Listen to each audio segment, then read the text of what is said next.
नमस्कार दोस्तों, welcome to UPSC and MPSC by Shri Hari. कल्पना कीजिए कैलेंडर में जून का आखिरी सप्ताह चल रहा है। किसान आसमान की ओर देख रहे हैं। जलाशयों का जलस्तर चिंता बढ़ा रहा है और हर किसी के मन में एक सवाल है, मानसून आखिर यूनिफॉर्मली इंडिया में कब आएगा। कुछ राज्यों में मानसून आ चुका है, कुछ लेवल तक मानसून आ चुका है, कुछ राज्यों में अभी तक मानसून ने दस्तक नहीं दिया है। आमतौर पर दक्षिण पश्चिम मानसून 1 जून के आसपास केरल पहुंच जाता है और धीरे धीरे पूरे भारत में फैल जाता है। लेकिन यदि बारिश कम हो, मानसून कमजोर पड़े या देरी से आए तो इसका असर केवल मौसम तक सीमित नहीं रहता। इसका प्रभाव कृषि, अर्थव्यवस्था, खाद्य सुरक्षा और करोड़ों लोगों के जीवन पर पड़ता है। क्या इसके पीछे एल नीनो जिम्मेदार है? अगर है तो एल नीनो क्या है? यह भारत के मानसून को कैसे प्रभावित करता है और क्या भारत को सूखे का सामना करना पड़ सकता है? आज के इस वीडियो में हम इन सभी सवालों के जवाब वैज्ञानिक और सरल भाषा में जानने की या समझने की कोशिश करेंगे। तो आप यहाँ देख सकते हो जनरली मानसून का प्रोग्रेशन इंडिया में कैसे होता है। अगर आप मानसून देखोगे, यहाँ आप देख सकते हो, यहाँ यहाँ आप अंडमान एंड निकोबार देख रहे हो। यहाँ इस एरिया में मिड मई में क्या होता है, मानसून आ जाता है मिड मई में। उसके बाद 1 जून में यहाँ आप देख सकते हो मई 25, 1 जून की बात करेंगे तो केरला में आ जाता है। फिर बाद में धीरे धीरे जून 5 में आप देख सकते हो गोवा, तेलंगाना, ये पूरा जोन करके ये कहाँ जाता है, नॉर्थ ईस्ट में जाता है। देन जून 23 को महाराष्ट्र में दस्तक देता है monsoon. Then you will see June 15, June 11, July 15, it means mid July तक, जून से लेकर मिड जुलाई तक पूरे देश में मानसून क्या होता है, फैल जाता है। तो मानसून को हम साउथ वेस्ट मानसून बोलते हैं या उसे रेनी सीजन बोलते हैं, जो इंडिया में जून में चालू होता है और पूरा सितंबर तक रहता है। लेकिन अगर इस साल देखेंगे तो मानसून काफ़ी लेट आया है और जहाँ-जहाँ आया है वहाँ काफ़ी कम बारिश लेके आ रहा है। कुछ राज्यों में अभी तक मानसून नहीं आ चुका है। तो आईएमडी ने भी बहुत सारा प्रेडिक्शन इसके रिगार्डिंग किया है, ठीक है। तो हम देखते हैं, यहाँ देख सकते हो आप, monsoon reaches Andaman, we have already discuss this point. आप देख सकते हो इंडिया में मानसून को ही क्या बोलते हैं, रेनी सीजन बोलते हैं, जो जून में चालू होता है। तो इंडिया में जो मानसून आता है, जो रेनी सीजन चालू होता है, उसके पीछे 5 रीजंस हम देख सकते हो। पहला रीजन होता है differential heating of land and sea. अगर आप यहाँ देखोगे differential heating of land and sea, ये जो इंडिया है, it is a land mass, and it is surrounded by ocean on its 3 sides. और हम जानते हैं वाटर और लैंड दोनों अलग-अलग रेट से उसकी हीटिंग होती है। तो जो जल्दी ज़्यादा हीट होगा, जैसे लैंड जल्दी ज़्यादा हीट होगा तो यहाँ लो प्रेशर क्रिएट होगा, और ओशन धीरे-धीरे क्या होगा, हीट होगा, तो यहाँ उतना जल्दी ये ज़्यादा हीट नहीं होगा, तो यहाँ हाई प्रेशर बनेगा और यहाँ लो प्रेशर बनेगा, ठीक है। तो उसको बोलते हैं differential heating of land and sea. Land heats up faster than ocean in summer, low pressure forms over land, high pressure over sea. इसकी वजह से हाई प्रेशर की तरफ से, हम जानते हैं हाई प्रेशर की तरफ से लो प्रेशर की तरफ विंड ब्लो करते हैं, और while travelling this winds from high pressure to the low pressure area, definitely those winds also carry moisture with it, and that moisture will be falling down over the land in the form of rainfall, ठीक है। Second reason आप देख सकते हो ITC, जिसको आप inter tropical convergence zone बोलते हैं, मूव नॉर्थ इन समर। मतलब सन जो है हमारा, because earth is rotating around the sun, that's why जो सन रहेगा tropic of cancer and tropic of capricorn, tropic of cancer and tropic of capricorn के बीच में क्या करता है, रोटेट करते रहता है, ठीक है ना। तो इंटर ट्रॉपिकल कन्वर्जेंस जोन मतलब ये दो टॉपिक के बीच में क्या होता है, जो विंड्स है यहाँ कन्वर्ज हो जाते हैं, ठीक है। ये दो यहाँ कन्वर्ज होते हैं, इसकी वजह से यहाँ बारिश आता है। तो this is second region. Third region आप देख सकते हो cross equatorial winds, winds from southern hemisphere cross the equator, they turn south west due to the coriolis force. Coriolis force के रिगार्डिंग मैं बाद में डिटेल वीडियो बनाऊंगा, लेकिन coriolis force is the force or the force exerted on the winds because of rotation of the earth, because earth rotate from west to east, because of this rotation, because of rotational inertia, winds क्या होते हैं, northern hemisphere में आने के बाद, equator cross करने के बाद उसका डायरेक्शन चेंज होकर ऐसे साउथ वेस्ट बन जाते हैं, ठीक है ना। ये थर्ड देख सकते हो आप। फोर्थ है सोमाली जेट स्ट्रीम, मेडागास्कर के बाद पास में, मॉरिशस के पास या सोमालिया के पास, वहां भी क्या होता है, ट्रॉपिकल ईस्टर्ली विंड्स ब्लो करते हैं ओवर द अरेबियन सी, और ये भी बहुत सारा मॉइस्चर है। तो this is the third factor या फोर्थ फैक्टर। फिफ्थ फैक्टर जो हमारा मानसून होता है, दो ब्रांचेस में आता है। एक ब्रांच को हम क्या बोलते हैं, अरेबियन सी ब्रांच बोलते हैं, सेकंड को बोलते हैं बे ऑफ बंगाल ब्रांच। तो ये दोनों ब्रांच में क्या होता है, बारिश आता है। तो these are the 5 factors which helps Indian monsoon gets distributed over India in different ways। तो ये because of all these 5 factors, India में जो मानसून है वो अलग-अलग रीजन में, अलग-अलग टाइम पे, अलग-अलग इंटेंसिटी में इंडिया में जो इसका रेनफॉल होते रहता है। तो नेक्स्ट पॉइंट हम देखेंगे, तो ये नॉर्मल कंडीशन में ऐसा होता है, this is the normal condition, ठीक है। नॉर्मल कंडीशन आप यहाँ ग्राफ में आप देख सकते हो या मैप में देख सकते हो। नॉर्मल कंडीशन में क्या होता है, एल नीनो मतलब आप समझ लो, El Nino is nothing but it's about temperature of water in the central Pacific region. Equatorial जो सेंट्रल पैसिफिक रीजन है, यहाँ का टेम्परेचर, थोड़ा भी यहाँ का टेम्परेचर बढ़ गया, 0.5 डिग्री सेल्सियस से भी यहाँ टेम्परेचर बढ़ गया, तो क्या होगा, मानसून हमारा वीक हो जाता है, इसको बोलते हैं एल नीनो। तो नॉर्मल कंडीशन में क्या होता है, नॉर्मल कंडीशन में यहाँ होता है हाई प्रेशर, नॉर्मल कंडीशन में यहाँ आप देख पा रहे हो, यहाँ क्या होता है, हाई प्रेशर होता है, और यहाँ होता है लो प्रेशर, ठीक है ना। तो इसकी वजह से विंड्स जो वाटर रहेगा, हाई प्रेशर यहाँ लो प्रेशर है, तो इसकी वजह से विंड इधर से इधर फ्लो करेंगे। तो ये ब्लो करते समय यहाँ जो हॉट वाटर है, यहाँ सब यहाँ जमा हो जाएगा, क्योंकि विंड जब ओशन के ऊपर से ब्लो करेंगे तो definitely ocean water, surface water को भी लेके जाएंगे साथ में, क्योंकि इतना ज्यादा फोर्स होता है इसका विंड्स का। तो ये विंड्स क्या करेंगे, वाटर को, क्योंकि हाई प्रेशर से लो प्रेशर क्या जा रहा है, विंड्स ब्लो कर रहे हैं। तो while travelling the winds in this direction from here to here, क्या होता है, सरफेस जो वाटर होता है उससे भी ये सरफेस वाटर को लेके जाते हैं। तो जो भी वार्म वाटर रहेगा वो सब यहाँ जमा हो जाएगा, ठीक है ना।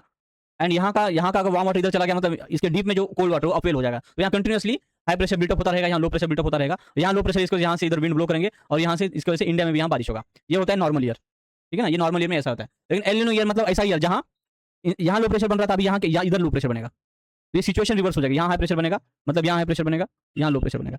तो पहले विंड्स ऐसे ब्लो करते थे, अभी ऐसे ब्लो करेंगे, इसकी वजह से इधर से इधर आएगा high pressure to low pressure, तो यहाँ बारिश होगा काफी, यहाँ क्लाउड बनेंगे और यहाँ बारिश होगा ऐसे।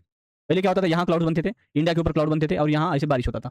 अभी क्या होगा, बारिश यहाँ होगा, because winds are blowing from here to here. तो यहाँ से विंड जब ब्लो करेंगे तो डेफिनेटली मॉइस्चर लेके आएंगे, यहाँ बारिश होगा। तो L Nino is the year in which the direction of of this winds is getting reversed, उसको बोलते हैं एल निनो। तो अभी इंडिया में मानसून क्यों नहीं आ रहा है, बिकॉज ऑफ दिस एल निनो कंडीशन। एल निनो कंडीशन क्यों होता है हम नहीं जानते, ना किसी साइंस इसे बता पाया है। बस ये समझो कि El Nino is the condition in which winds are blowing from eastern Australia to western portion of South America, जिसको बोलते हैं पेरू। तो यहाँ बारिश होगा, यहाँ ऑस्ट्रेलिया में ड्रॉट होगा, इंडिया में ड्रॉट होगा, इंडोनेशिया में ड्रॉट होगा, बिकॉज विंड्स यहाँ आ ही नहीं पा रहे। अभी नेक्स्ट हम देखते हैं वार्निंग ऑफ, यहाँ देख सकते हो warning of eastern and central Pacific ocean, weakening of, यहाँ देख सकते हो weakening of walker circulation. Walker circulation is nothing but, जैसे हमने देखा दो कंडीशन इसमें, दो फैक्टर्स। एक एस्पेक्ट है कि सरफेस वाटर जो है यहाँ से जब इधर जाएगा तो यहाँ वार्म वाटर जमा होगा और यहाँ कोल्ड वाटर अपवेलिंग होगी। बिकॉज ऑफ दिस इसके ऊपर जो एयर रहेगा, एयर इसके ऊपर जो एयर रहेगा वो उसके हिसाब से इन्फ्लुएंस हो, यहाँ वार्म होगा तो यहाँ लो प्रेशर बनेगा एयर का और यहाँ हाई प्रेशर बनेगा इधर से इधर, इसको बोलते हैं वॉकर साइकिल। मतलब Walker cycle is nothing but it's about cyclic movement of the air which is there above this central Pacific oceanic water. तो जब वॉकर सर्कुलेशन आपको जो कोई एग्जाम में अगर दिखेगा तो क्या अंडरस्टैंड करना है, Walker circulation is nothing but circulation of winds which are blowing over central Pacific ocean, central Pacific ocean, ठीक है। इसकी वजह से रिड्यूस एल निनो में क्या होगा, तो यहाँ इधर से इधर विंड जा रहे हैं तो वॉकर सर्कुलेशन क्या हो गया, रिवर्स हो चुका है। पहले क्या था, पहले ऐसे था, अभी कैसे हो चुका है, वॉकर सर्कुलेशन ऐसे हो चुका है। इसकी वजह से मॉइस्चर जो है इधर ट्रांसपोर्ट होगा तो इधर बारिश होगा, ठीक है। Often linked with below and often linked with below normal monsoon. India में मानसून कम क्यों हो रहा है, because of winds are blowing from here to there. तो ये है एल निनो। तो इस समय इस साल सिचुएशन क्या है, अगर आप पूछेंगे कि इंडिया में अगर इस साल मानसून वीक होते जा रहा है, मतलब एल निनो का इफेक्ट है। एल निनो हमने समझ लिया, El Nino is nothing but increasing in temperature of central equatorial Pacific ocean, जिसकी वजह से winds are blowing from eastern portion of Australia to the western portion of Peru, इसकी वजह से winds are blowing to there. तो अभी situation अगर हम देखेंगे, ठीक है ना, अगर हम सिचुएशन देखेंगे तो आप यहाँ देख सकते हो कि मानसून का प्रोग्रेस में आपके आईएमडी ने क्या फोरकास्ट किया। तो आईएमडी का फोरकास्ट था कि इस बार 92% ही रेनफॉल होगा, मतलब 8% डिफिशिएंट है। लेकिन उन्होंने ये भी बोला कि धीरे धीरे डिफिशियंसी बढ़ती जा रही है, ठीक है ना। 36% भी डिफिशियंसी हो सकती है। कुछ राज्यों में बारिश आ चुका है, कुछ राज्यों में बारिश अभी तक नहीं हुआ है, ठीक है ना। तो रीजन्स लाइक टू रिसीव, मतलब कुछ रीजन्स अच्छा रेनफॉल रिसीव करेंगे, कुछ रीजन्स पुअर रेनफॉल रिसीव करेंगे। आप यहाँ देख सकते हो, you can see here El Nino है। अगर सिचुएशन जैसे हमने देखा यहाँ कि एक्चुअल रेनफॉल स्टेटस क्या है, मानसून का प्रोग्रेस मैप क्या है, ठीक है। आप ये देख सकते हो El Nino has developed in the Pacific ocean India, ये आईएमडी ने बोला है। El Nino is expected to strengthen further during the southwest monsoon season. This announcement came day after emergence of El Nino was made public by US-based National Oceanic and Atmospheric Administration (NOAA), which has further noted El Nino would peak during November-January period, ठीक है। NOAA has predicted that current El Nino strength to reach its peak and touch the very strong category during November-January 2027. Very strong El Nino is categorized when the sea surface temperature along the Nino 3.4 region, the main region for denoting ENSO, surpasses 2 degree Celsius. तो 2 degree Celsius से ज्यादा अगर average oceanic temperature अगर बढ़ जाएगा तो super El Nino आ सकता है, उसको बोलते हैं वेरी स्ट्रॉन्ग एल निनो। तो इसकी कंडीशन, इसकी पॉसिबिलिटी काफी ज्यादा प्रेडिक्ट की जा रही है। तो ऐसे रीजन बताओ इंडिया के जहां अच्छा रेनफॉल हो सकता है। अगर ये क्वेश्चन आपको आएगा, या अगर आप डेली न्यूज़पेपर अगर पढ़ते होंगे तो यू माइट हैव ऑब्जर्व कि नॉर्थ ईस्ट इंडिया में काफी अच्छा बारिश होने वाला या हो चुका है। Assam, Meghalaya, Arunachal Pradesh, parts of eastern southern peninsula, Konkan and Goa, coastal Karnataka, ठीक है। इसके पीछे रीजन क्या हो सकता है, डेफिनेटली इसके पीछे रीजन क्या है, इसके रीजन है माउंटेनस रीजन है ये सारे, these are the mountainous regions. Secondly these are the coastal region, तो ये because of these two factors definitely यहाँ रेनफॉल, एल निनो अगर होगा तब भी यहाँ रेनफॉल अच्छा रहेगा। क्यों, because some monsoon winds always be there, and because of western ghats, because of coastal region, definitely यहाँ बारिश हो गए, क्योंकि लोकल फैक्टर भी तो इन्फ्लुएंस करेंगे। तो लोकल फैक्टर स्ट्रांग है, अच्छे है, इस वजह से इस रीजन में बारिश होगा। लेकिन these winds don't carry enough moisture, that's why interior regions of India are majorly going to be affected। अब यहाँ देख सकते हो ये महाराष्ट्र इंटीरियर रीजन है, क्योंकि अगर आप इंडिया की बात करेंगे तो यहाँ जो महाराष्ट्र है आपका, ठीक है, तो ये जो महाराष्ट्र है तो यहाँ वेस्टर्न घाट है, तो यहाँ बारिश तो हो रहा है, लेकिन इसके बियॉन्ड इधर बारिश नहीं होगा जहाँ महाराष्ट्र है। तो स्पेसिफिकली ये विदर्भ रीजन, जिसे महाराष्ट्र रीजन, तो यहाँ बारिश कम होगा क्योंकि ये रेन शैडो जोन में आता है। मध्य प्रदेश में भी नहीं होगा, क्योंकि अगर आप मध्य प्रदेश की बात करेंगे तो यहाँ विंध्या माउंटेन्स है, यहाँ सातपुरा रेंजेस है, यहाँ अरावली है, यहाँ वेस्टर्न घाट है, तो ये क्रॉस करके यहाँ बारिश होना काफी मुश्किल हो चुका है। छत्तीसगढ़ की भी यही बात है, इन केस ऑफ गुजरात, तो Punjab, Haryana, central Indian belt, because this region are in rain shadow region, that's why deficient rainfall इस रीजन में क्या है, काफी ज्यादा possibilities के, ठीक है। IMD probability maps and regional forecast indicate a greater likelihood of below normal rainfall over central India, including Vidarbha, ठीक है ना। Why does India receive uneven rainfall? मतलब during El Nino uneven rainfall क्यों हो रहा है, क्योंकि कुछ रीजन में हमने देखा काफी अच्छा रेनफॉल है, कुछ रीजन में अच्छा रेनफॉल नहीं आने वाला है, डिफिशिएंसी होने वाली है। तो इसके पीछे रीजन क्या है, तो मैंने ऑलरेडी बताया, माउंटेन्स का डिफरेंस होता है, क्योंकि नॉर्थ ईस्ट इंडिया में देखेंगे तो गारो खासी जेनेसिया हिल्स है, ये हिल्स कहाँ आता है, ये मेघालय में आते हैं, ठीक है ना, ये हिल्स मेघालय में आते हैं, ठीक है। फिर वेस्टर्न घाट है, वेस्टर्न घाट देखेंगे तो महाराष्ट्र, कोंकण, कर्नाटका, तो जो भी कोस्टल रीजन है east western coastal portion of India, तो वहाँ भी बारिश होगा क्योंकि वहाँ माउंटेन्स है। नॉर्थ ईस्ट में होगा क्योंकि वहाँ भी माउंटेन्स है, इसकी वजह से orographic rainfall means the winds are forced to go upslope the mountain, और अपस्लोप जाने के बाद जैसे माउंटेन है आपका, जब यहाँ से विंड बिकॉज ऑफ माउंटेन ऊपर जाएगा तो इसका टेम्परेचर कम होगा, यहाँ क्लाउड बनेंगे और यहाँ बारिश होगा। ठीक है ना। तो बिकॉज ऑफ दिस रीजन यहाँ बारिश होगा। फिर इंडियन ओशन डायपोल, ये कॉन्सेप्ट मैं नेक्स्ट क्लास में बताऊंगा आपको, बिकॉज इसके लिए भी एक प्रॉपर वीडियो चाहिए हमें। Therefore India rarely experience uniform drought, मतलब अगर एल निनो का इफेक्ट होगा लेकिन यूनिफॉर्म नहीं रहेगा। कुछ एरिया में अच्छा रेनफॉल रहेगा, कुछ एरिया में ड्रॉट होगा। कौन से एरिया में ड्रॉट हो सकता है, कौन से एरिया में डिफिशियंसी हो सकती है, तो ये स्टेट आप सारे देख सकते हो। ठीक है ना। अभी हम नेक्स्ट देखते हैं क्यों आगे रीजन है कि मानसून एक सिंगल क्लाउड नहीं है। Many people imagine monsoon is a one giant cloud covering India, लेकिन ऐसा नहीं है। Actually monsoon consist of Arabian sea branch, जैसे मैंने बताया। अगर इंडिया की बात करेंगे, सॉरी इंडिया का अगर मैप हम निकालेंगे तो ये आपका इंडिया आता है। तो यहाँ जो आ रहा है, this is Arabian sea branch, this is bay of Bengal branch. ठीक है ना। तो ये दो अलग ब्रांचेस, मानसून डिप्रेशन होते हैं, low pressure system, local convection होता है। तो because of this many reasons single cloud नहीं है, तो uniformity of drought, uniformity of rainfall भी इंडिया में नहीं रहेगा। तो देखो आप, El Nino influences the strength of Indian monsoon, but regional rainfall depends on the interaction of monsoon branches. Bay of Bengal depressions, orographic barriers such as Western Ghats and Himalayas, position of monsoon trough, ocean atmospheric phenomena like the Indian Ocean dipole. So therefore, even during weak monsoon years, some regions may receive normal or excess rainfall, while others face drought-like conditions. तो ये आप समझ लो, अगर exam में कोई question आ जाता है, तो you should have this understanding as well, because definitely we are witnessing El Nino kind of situation. But even in this case, some areas are going to get a very good amount of rainfall and some areas are going to be drought prone areas because of these many differences जो हमने देखा। तो ये because of these differences uniformity हम नहीं देख पाते। ठीक है। तो ये पर्सपेक्टिव आपको होना चाहिए, क्योंकि एग्जाम में अगर ऐसा कोई जनरलिस्टिक स्टेटमेंट आ जाता है, तो for the purpose of elimination आपको ये पर्सपेक्टिव होना चाहिए। क्योंकि अगर जनरलिस्टिक स्टेटमेंट आएगा, स्पेसिफिक स्टेटमेंट आएगा, ठीक है, या एक स्वीपिंग स्टेटमेंट हो, उस पर्टिकुलर स्टेटमेंट पे डाल देंगे ऑप्शंस में, तो ये चीजें आपको देखना पड़ेगा, तभी आपकी एक्यूरेसी जो है बढ़ सकती है। अगर आप बोलोगे कि एल निनो ईयर है मतलब पूरे इंडिया में ड्रॉट होगा, ऐसा नहीं है। कुछ एरिया में होगा, कुछ एरिया में नहीं होगा। ठीक है। तो इंपॉर्टेंट अगर इंपैक्ट हम देखेंगे एल निनो का, डेफिनेटली एग्रीकल्चर के इंपैक्ट होगा।